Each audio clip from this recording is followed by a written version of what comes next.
I don't know about you, but I love a good horror movie. If it's got a cool storyline, interesting characters, and a few cheap jump scares in it, you can count me in. But the biggest thing that gets me interested in horror flicks is atmosphere. I love dark, bleak, macabre settings with a sense of foreboding doom. I sound like a blast at parties, right? Anyway, my favorite horror movies all tend to have hospitals and insane asylums. I mean, you cannot go wrong with a once sterilized but now decrepit shell of a mental ward. And obviously I'm not the only one. You can count the number of films and video games that have relied on that trope. What is it that gets our pulses running when we see the remnants of a mental institution or hospital? I think it has something to do with our fear of the unknown as human beings. We don't know what went on behind those walls, the walls that used to house the sick and mentally disabled. It reminds us of the feeling of being trapped, that those who were contained there could never leave again. And to think of suffering a fate so grim, it's terrifying. What's even more terrifying is seeing real abandoned asylums. A movie is just a movie at the end of the day, but when you can walk up to the remains of an abandoned mental institution and see what is left of primitive medicine and misunderstandings of mental health, it's downright disturbing. Urban explorers love to visit a good asylum. It's as if the walls can talk in their photos. Now, myself, I'm not that adventurous. I love to take photos of old creepy stuff, but truth be told, I'm not as brave as the abandoned building seekers around here. They jump, climb, and sneak their way into some amazing structures that I, unfortunately, will never have the courage to seek. But if you're like me and find the idea of breaking and entering a bit out of character for you, there's one abandoned institution you can still visit today, and you don't have to sneak in. It's open to the public for all to admire. Not only that, it's more than one building. It's an entire village. It's called Letchworth Village, a place with the most infamous past that I got to explore myself. Welcome to Hudson Valley Legends.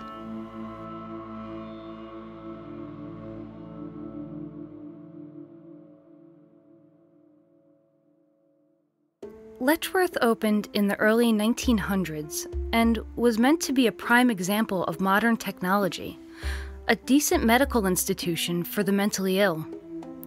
During the initial years of opening, patients would be spaciously housed in separate buildings that resembled huts, about 70 to 80 to each housing facility.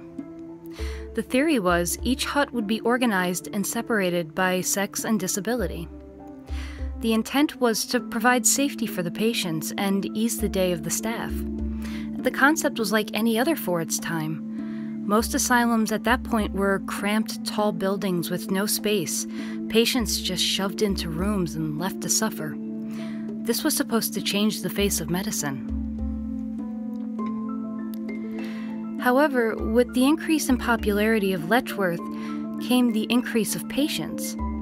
Soon, Letchworth was suffering from the same problems that all asylums faced around the country. Overcrowding and underfunding became a problem as early as the 1940s. The staff was incredibly overworked, now having to attend to hundreds of patients as opposed to small groups.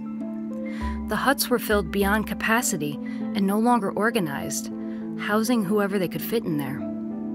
When the huts in the village filled, the sick started to litter the halls and sleep on floors and mattresses. And sadly, it only gets worse. By the 1950s, Letchworth became even more of a nightmare. They infamously became a testing ground for a polio vaccine. One child was given the vaccine to see how terrible the side effects would be. When she did not perish, 18 more children were given the vaccine unwillingly. They were no longer young patients, but now lab rats. If you've seen the documentary Cropsy, you know exactly where this story is about to go. If not, I recommend you watch it as soon as possible because it's a fantastic piece on the power of urban legend in a community. I don't want to say any more, just give it a try. If you like this podcast, you'll love that movie. Anyway, In 1972, a young reporter named Geraldo Rivera filmed his breakthrough investigative journalism piece called Willowbrook: The Last Disgrace. It was an expose on the horrific conditions that mental institutions provided for their patients. While the majority of the piece is about Willowbrook on Staten Island, it does briefly mention Letchworth as a prime example of what overcrowding, underfunding, and overwhelmed staff looks like. If you go to geraldo.com/page/Willowbrook, you can watch the entire half-hour documentary. I warn you though, it's not for the faint of heart. What Geraldo and his crew captured were the true sights of what Letchworth Village had devolved into. By the 1970s, the overcrowding was so terrible that the patients were scattered and sitting on the floors, most of them naked. They were unbathed, covered in their own filth, and given absolutely nothing to do. No treatments, no therapies, not even activities to pass the time. They just sat around in a room. Hundreds of patients screaming and staring and left to waste away. Meals at Letchworth were nothing more than clumps of food being shoved down throats, each patient given approximately 30 seconds of assistance. Patients choking to death during mealtime was not an uncommon thing. The most unsettling part of all of this, though, more than half of the patients were children. It's horrific to think that someone could leave their own son or daughter to this treatment. How did it go unrecognized for so long? The answer is as tragic as Letchworth Village itself. Mental health has changed substantially within the past 2 decades. We are finally coming to terms with the fact that mental illness is in fact a disease and should be treated as such. However, back in the not-so-distant past, it was considered more of an annoyance and an embarrassment to families. These children at Letchworth, those who were shoved into little huts and hallways and died slowly, were children who would never see their home again. Nobody came to visit. They had no family to grieve their passing. And worst of all, many of them do not even have names anymore. When someone died at Letchworth, no matter the cause, they would be buried in an unnamed grave with nothing but a small gray marker. There are hundreds of these graves. If you visit the graveyard now, there is a plaque that states, "Those who shall not be forgotten." This was added in the mid-2000s by a state agency that secures wellness for people with mental disabilities.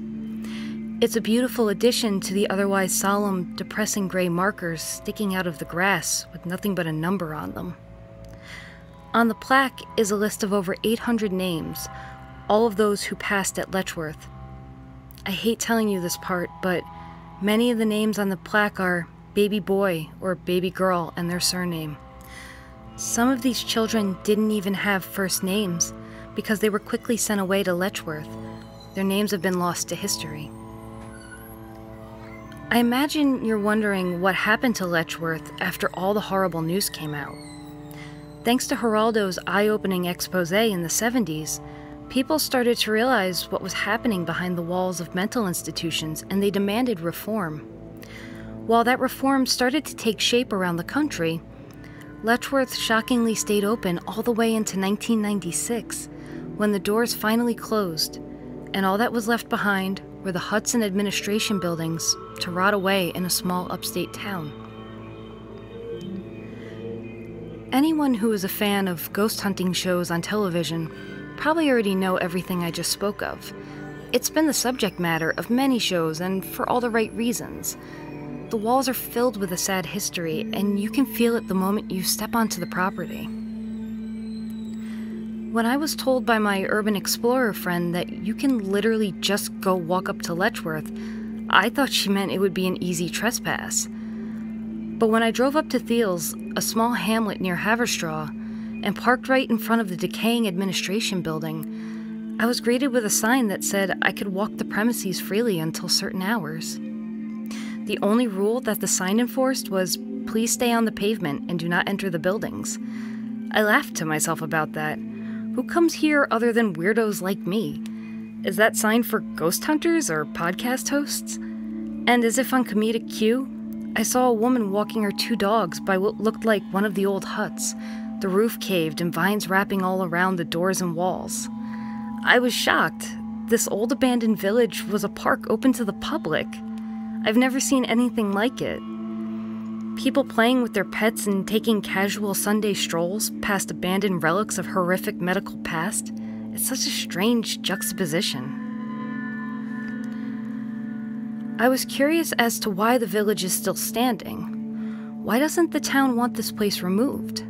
Don't get me wrong, I'm all for it being there, but I have a feeling most people would consider it a bit of an eyesore, if not bad history. Well, it turns out that many of the locals did want it taken down. There were many different plans, too.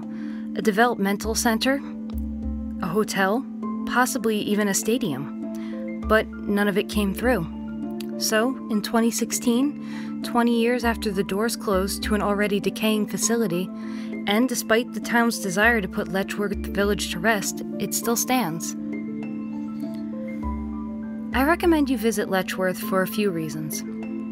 The first and most obvious being that it's perfectly legal for you to do so, and you will rarely ever have that opportunity again. Some of the structures are moments away from collapse, from fire damage and weathering, which you can see in the Kirkbride building and laboratory, but others are in great shape as far as abandoned goes. Many of them are wrapped in thick green vines, covering the doors, walls, and ceilings, as if Mother Nature were claiming the structures as her own. It's quite beautiful to behold. The sheer size of the grounds is incredible too. If you don't bring a map, you won't have a clue where you are, which buildings you're in front of. I, of course, did not bring one when I went. It's a shame too, because I missed a lot on my visit. I was also not dressed well for the occasion. It has been a humid New York summer, and I was not prepared to get lost on this gigantic property. So if you do decide to go, please be prepared for a day's worth of searching. Another good reason to visit is a bit more subjective. I will never be able to explain to you the feeling of being there. You need to stand amongst the silent, decayed buildings that are sprouting with thick vines. You need to walk by the demented graffiti clinging to the boarded doors and stare at it for a few moments. You need to feel the overgrown grass and broken planks littering the front of a burnt-out hollow structure. And you need to see the human elements still remaining. Broken wheelchair ramps, rusted basketball nets, one weathered rocking horse sitting by itself in the middle of a lawn. Whether or not you believe in ghosts or the paranormal will make no difference, because there is something there that gives us all the chill. There's something so sad and silent about Letchworth, a silence like that of 600 tiny voices with no name and no choice in their fate.